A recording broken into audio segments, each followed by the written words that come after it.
Hello friends, welcome to the platform of Deccan IAS. आज अंडरकरंटच्या सिरीजमध्ये आज आपण 47th लेक्चर बघतोय.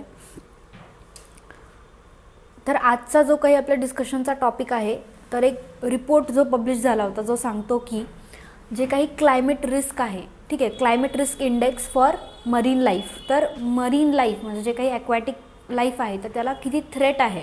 That is climate risk index shows threat to 90% of the world's marine species. तर ज्या काही मरीन स्पीसीज आहेत, ठीक आहे, त्यातल्या 90% स्पीसीजला इथे थ्रेट म्हणून सांगितलेलं आहे क्लायमेट चेंज किंवा जो काही क्लायमेट चेंज आपण म्हणतोय, जो आपण इथे स्टडी करतो तर त्याच्याबद्दल. तर त्याच्या आधी आपल्या सिलेबसला कुठे रिलेव्हंट टॉपिक आहे आणि कसं आहे ते पाहून घेऊया. तर आपलं GS1 म्हणजे आपला जो ऑब्जेक्टिव्ह एक्झामचा सिलेबस आहे MPSCचा, त्याच्या GS1मध्ये जो जॉग्रफी अंडर पार्ट येतो दॅट इज एन्व्हायरमेंटल जॉग्रफी. तर त्याच्यामध्ये इथे जे आपण कन्झर्वेशन, ठीक आहे, म्हणजे डिग्रेडेशन आणि कन्झर्वेशनच्या अंडर स्टडी करतो. त्यानंतर ग्रीन हाऊस इफेक्ट किंवा आपण जे म्हणतो की ग्लोबल वॉर्मिंग, ठीक आहे, क्लायमेट चेंज, या गोष्टी कुठे पाहायला भेटतात. तर green house effect, the role of carbon dioxide, carbon monoxide, methane आणि CFCs दॅट इज क्लोरोफ्लोरोकार्बन्स. त्यानंतर nitrogen oxide, acid rain, heat islands आणि महाराष्ट्राच्या जर संदर्भात म्हटलं तर environmental laws, environmental impact assessment, Kyoto protocol, carbon credits.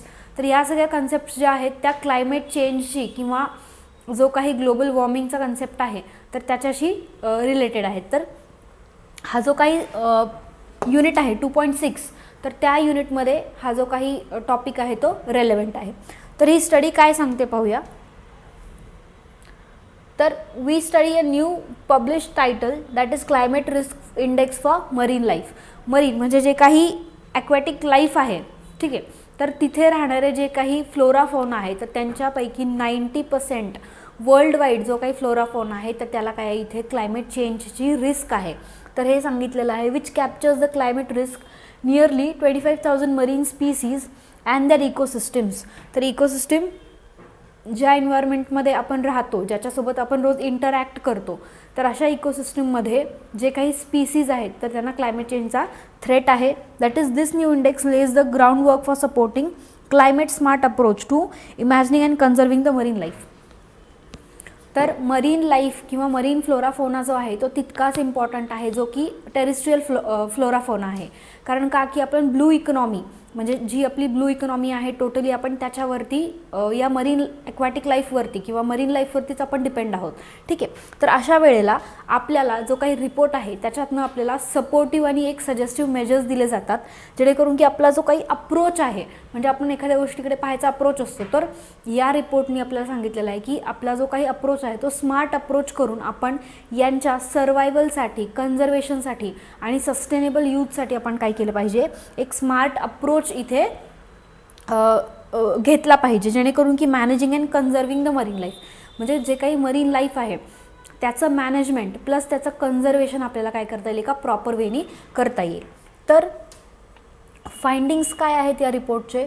Altering marine ecosystem. तर फाइंडिंग्समध्ये first आहे की अल्टरिंग द मरीन इकोसिस्टम म्हणजे मरीन इकोसिस्टममध्ये टोटली जे काही फ्लोराफोना प्रेझेंट आहे ते स्वतः तर म्हणजे एकमेकांसोबत इंटरॅक्ट करतात, पण अदर एन्व्हायरमेंटसोबत पण काय करत असतात, तो बायोटिक आणि अबायोटिक एन्व्हायरमेंट टोटली इंटरॅक्ट करत असतात. तर त्यालाच आपण इकोसिस्टम म्हणतो. तर त्या इकोसिस्टममध्ये काय आहेत की काही अल्टरेशन झालेले आहेत. तर warming oceans and climate extremes are driving species into deeper, more northern and cooler locations, altering their behavior and reconfiguring marine ecosystem in radical and unprecedented ways.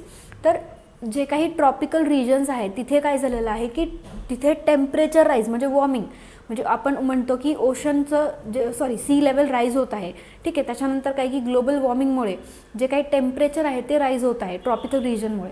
तर त्याच्यामुळे जे काही स्पीसीज ज्या रिजनमध्ये राहतात तर ते काय होतात की तिथल्या बिहेवियरमुळे तिथलं जे काही एन्व्हायरमेंट आहे ते त्यांना सुटेबल नसल्यामुळे ते काय होतात की जे पोल्स आहेत म्हणजे कोल्डर रिजन्सकडे ते शिफ्ट होत आहेत. त्याच्यामुळे त्यांच्या बिहेवियरमुळे, त्याच्यामुळे सर्वायवलमुळे सगळ्याच पॅटर्न्समध्ये त्यांच्या चेंज इथे जाणवला जातो आहे.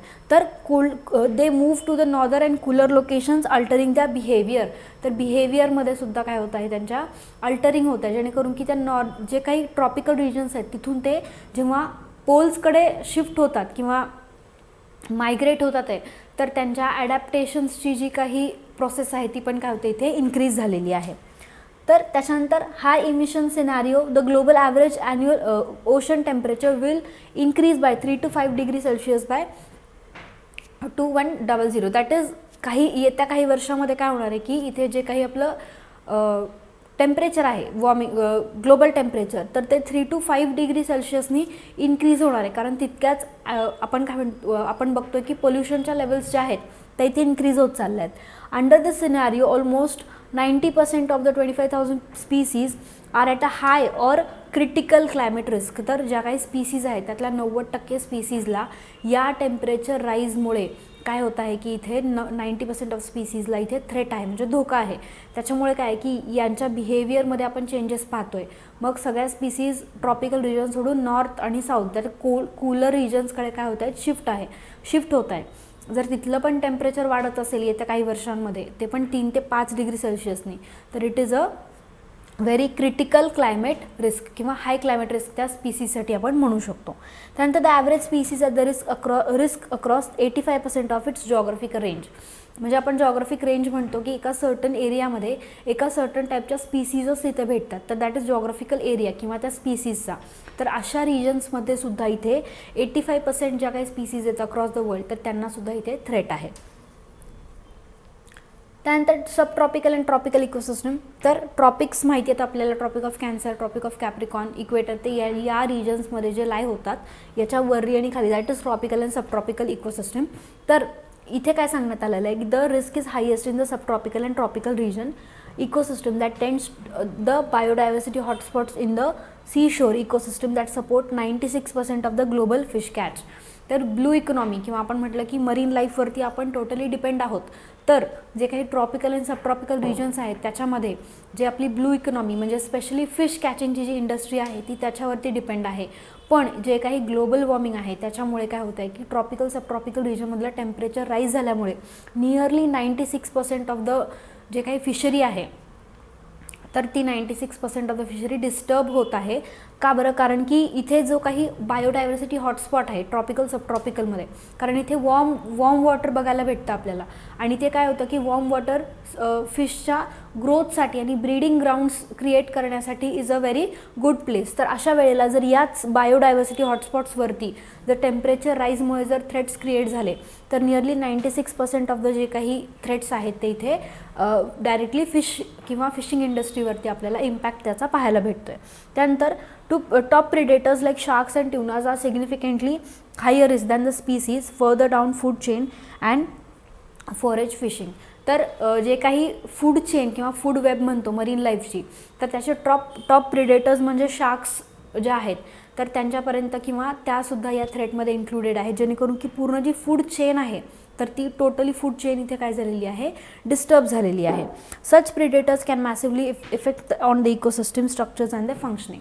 तर आपल्याला माहिती आहे की इंटरडिपेंडन्सी फूड चेन जेव्हा आपण म्हणतो तर चेनमध्ये काय असतं की एक स्पीसीज दुसऱ्या स्पीसीजवरती अल्टिमेटली डिपेंड असते. तर अशाच वेळेला काय होतं आहे की जर इथे 96% जर थ्रेट क्रिएट झाला लोअर स्पीसीजला त्याच्यावरचे जे काही प्रेडेटर्स आहेत ते इफेक्ट होणार आहेत आणि ही जी चेन आहे ती अल्टिमेटली इफेक्ट होणार आहे. तर अशा वेळेला काय की फूड चेन इफेक्ट झाल्यावरती जे प्रिडेटर्स आहेत त्यांच्यावरती सुद्धा मॅसिव्ह इफेक्ट इथे आपल्याला पाहायला भेटणार आहे. त्यानंतर लो इन्कम नेशन्स. तर याचा काय रोल आहे बघा की under the high emission climate risk of fish species such as cod and lobsters are consistently greater within the territories of low income nations where people depend more on the fisheries and meet their nutritional needs. तर livelihood घेणं किंवा लाईव्हलीहूडसाठी आपण काही इंडस्ट्रीजवरती depend राहणं हे एक आपलं right आहे because we have to survive. तर अशाच इंडस्ट्री जर या ग्लोबल वॉर्मिंगमुळे किंवा क्लायमेट रिस्कमुळे जर डिस्टर्ब झाल्या तर मोस्टली जे काही लोअर इन्कम नेशन्स आहेत त्यांच्यावरती पण डायरेक्टली इम्पॅक्ट होणार आहे. कारण त्यांचं लाईव्हलीहूड टोटल काय आहे की मरीन लाईफवर डिपेंड आहे. त्यातल्या त्यात तर जे काही लोबस्टर्स आहेत आणि कॉड्स आहेत म्हणजे फिशिंग तर त्याच्यावरती डिपेंड असल्यामुळे जर तिथलं इकोसिस्टम डिस्टर्ब झालं आणि जर तिथे आपण म्हणतोय की 96 to 98% थ्रेट आहे तिथल्या मरीन लाईफला, अशा वेळेला या लो इन्कम नेशन्सवरती पण काय होणार आहे इथे इफेक्ट होणार आहे. कारण त्यांची इकॉनॉमी काय करते याच मरीन लाईफवरती रन करते. ठीक आहे. So this is one of the impact. त्यानंतर climate inequality where low income countries that have contributed least to climate change and are more aggressively reducing the emissions. तर जे काही लो इन्कम नेशन्स आहेत तर त्यांचं कॉन्ट्रीब्युशन क्लायमेट चेंज रिस्कमध्ये खूप कमी आहे, पण त्यांच्यावरती खूप जास्त इफेक्ट आपल्याला पाहायला भेटतो. कारण दुसऱ्या डेव्हलपिंग कंट्रीज इकडे डेव्हलप होतात आहे, पण त्यांच्यामुळे इम्पॅक्ट होतो आहे मरीन लाईफवर, आणि मरीन लाईफचा इम्पॅक्ट अल्टिमेटली लो इन्कम नेशन्सवरती होतो आहे. कारण त्यांची जी काही इकॉनॉमी आहे ती ब्लू म्हणजे आपण म्हणतो की मरीन लाईफवरती किंवा ब्लू इकॉनॉमीवरती डिपेंड आहेत ते. त्यानंतर they experiencing its worst impact while having lowest capacity to adapt them. तर इथे ॲडॅप्टेशनची जी कॅपॅसिटी आहे, कारण त्याच्यासाठी आपल्याला good infrastructure, good finance, good man power, skill labour या सगळ्या गोष्टी लागतात, पण इथे लो इन्कम नेशन्समध्ये त्या सगळ्याच गोष्टी कमी असतात आणि त्यांचं कॉन्ट्रीब्युशन पोल्युशनमध्ये सुद्धा कमी असून त्यांच्यावरती वर्स्ट इम्पॅक्ट इथे पाहायला भेटतो. So this is one of the bad things that is happening. त्यानंतर आहे लो इमिशन सिनारिओ. तर under the low emission scenario average ocean temperature is expected to increase by 1 to 2 degrees Celsius by 2100 as per the 2 degrees Celsius global warming limit in the Paris Agreement. तर Paris ॲग्रीमेंटपेक्षा आपण काय करतो, नक्कीच जे काही temperature आहे तर त्याच्या लिमिट्स आपण काय करतो, एक्सीड करतो आहे. तर किती by we are going to increase by 1 to 2 degree Celsius. म्हणजे पॅरिस करार किंवा पॅरिस ॲग्रीमेंट जे म्हणतो ज्याच्यामध्ये आपण ओथ घेतली की we are going to reduce the global temperature, किंवा जे काही ग्लोबल टेम्परेचर आहे ते आपण कमीत कमी त्याच्यामध्ये पोल्युशनमध्ये कॉन्ट्रीब्यूट करू आणि ग्लोबल टेम्परेचर वाढवण्यापासून आपण इथे स्वतःला रोखू. तर अशा वेळेला काय आहे की इथे तरी पण आपण 1 to 2 डिग्री सेल्सिअसनी एक्सीड करणार आहोत जे पॅरिस ॲग्रीमेंटमध्ये सांगितलं होतं. दॅट इज बघा, in future there is reduce climate risk for virtually all marine life, that is 98.2%. तर येत्या काही वर्षांमध्ये व्हर्च्युअली आपण असं सांगू शकतो की जी काही मरीन लाईफ आहे तर तिला नियरली 98% मरीन लाईफला हाय रिस्क आहे. ठीक आहे. त्यानंतर the disproportionate risk of ecosystem structure, biodiversity, fishing in lower income nations are greatly reduced or eliminated. तर या सगळ्या गोष्टींकडे आपण पाहिलं तर काय की जे काही फॅक्टर्स आपण आता अंडरलाईन केलेत that is low income nations आहेत, त्यानंतर फिशिंग इंडस्ट्री आहे, बायोडायव्हर्सिटी आहे. तर या सगळ्याच्या कन्झर्वेशनसाठी आपल्याला काय करायचे आहेत, एफर्ट्स इथे घ्यायचे आहेत, जेणेकरून की आपण क्लायमेट चेंजमुळे जे काही होणारा बदल आहे तर तो डायरेक्टली मरीन लाईफवरती किंवा मरीन जे काही ॲक्वॅटिक फ्लोराफोना आहे त्याच्यावरती इम्पॅक्ट होऊ नये. त्याच्यानंतर सजेशन्स काय आहेत बघा, choosing more sustainable path and prioritising climate mitigation will lead to clear benefits of ocean life and people. तर जे काही आपण म्हणतो की फ्लोराफोना ॲक्वॅटिक असू देत किंवा टेरेस्ट्रियल आणि ह्युमन लाईफ, तर यांच्यामध्ये एक बॅलन्स असावा आणि जे काही मेजर्स आपण घेणार आहोत तर ते सस्टेनेबल मेजर्स असावे, जेणेकरून की ते लॉंग टर्म असतील आणि sustainable part that prioritise climate change. तर आपण स्वतःच्या आधीसुद्धा काय केलं पाहिजे, क्लायमेट चेंजला आपल्या पुढे ठेवलं पाहिजे, जेणेकरून की क्लायमेट चेंज किंवा क्लायमेट जर व्यवस्थित असेल तर coming generations will also be good. नाहीतर आपण पाहतोय की आत्ताच एवढा रिस्क आहे, दॅट इज 98% मरीन लाईफला रिस्क आहे, जेणेकरून की आपण त्याच्यावर डिपेंड आहोत. जर हा रिस्क वाढत गेला तर आपली जी काही पूर्ण इकॉनॉमी आहे किंवा डिपेंडन्सी आहे, इकोसिस्टम आहे, बायोडायव्हर्सिटी हॉटस्पॉट्स आहेत, या सगळ्या गोष्टी इथे काय होणार आहेत, डिस्टर्ब होणार आहेत. त्यानंतर cutting emission in the most direct approach to reducing climate risk. तर जे काही क्लायमेट रिस्कला कॉन्ट्रीब्यूट करणारे फॅक्टर्स आहेत तर त्यांना कट करणे. त्यानंतर in addition to reducing emissions it is imperative to simultaneously find ways to adapt the warming climate to protect our oceans. तर आत्ता जे काही आपण केमिकल्स किंवा इतर गोष्टी यूज करत आहोत ज्याच्यावरती आपण डिपेंड आहोत त्यांना एक सबस्टिट्यूट फाइंड आउट करणं, जो असा सबस्टिट्यूट असावा जो क्लायमेट रिस्कमध्ये कमीत कमी कॉन्ट्रीब्यूट करेल.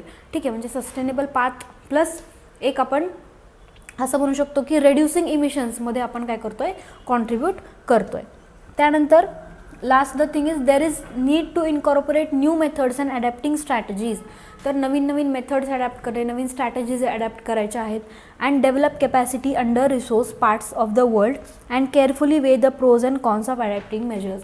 म्हणजे आपण एक कॅल्क्युलेटेड कॅल्क्युलेटेड एक रिस्क घ्यायची आहे, जेणेकरून की आपण जे काही नवीन इम्प्लिमेंटेशन्स करणार आहोत तर त्याचा नेचरवरती किती इम्पॅक्ट आहे, कसा आहे, म्हणजे पॉझिटिव्ह आहे, निगेटिव्ह आहे, दॅट इज प्रो आणि कॉन्स जे आहेत आपल्या प्रत्येक ॲक्शनचे, तर हे जे काही आहे ते आपण इथे कॅल्क्युलेट करणार आहोत. तर this is the way of developing capacity, adapting new strategies आणि नवीन हॅबिट्स किंवा गुड हॅबिट्स इन्कल्केट करणं at individual level, state level, national level, international level. ठीक आहे, तर या सगळ्या गोष्टी ज्या आहेत त्या आपण इथे करू शकतो. आणि जेव्हा की आपण या सगळ्या गोष्टी करतोय तेव्हा लाईफ अंडर वॉटर जे आहे, ठीक आहे, एक सस्टेनेबल गोल आहे जो आपला 14th, तर त्याच्या कन्झर्वेशनसाठी आपण एक पॉझिटिव्ह स्टेप नक्कीच घेऊ शकतो. तर so this was about the report, जे की ज्याने सांगितलं की 98% जे काही मरीन लाईफ आहे तर त्याला इथे काय आहे, थ्रेट आहे. So this was all about the 47th lecture. असंच एक लेक्चर घेऊन पुन्हा भेटू. Till then thank you.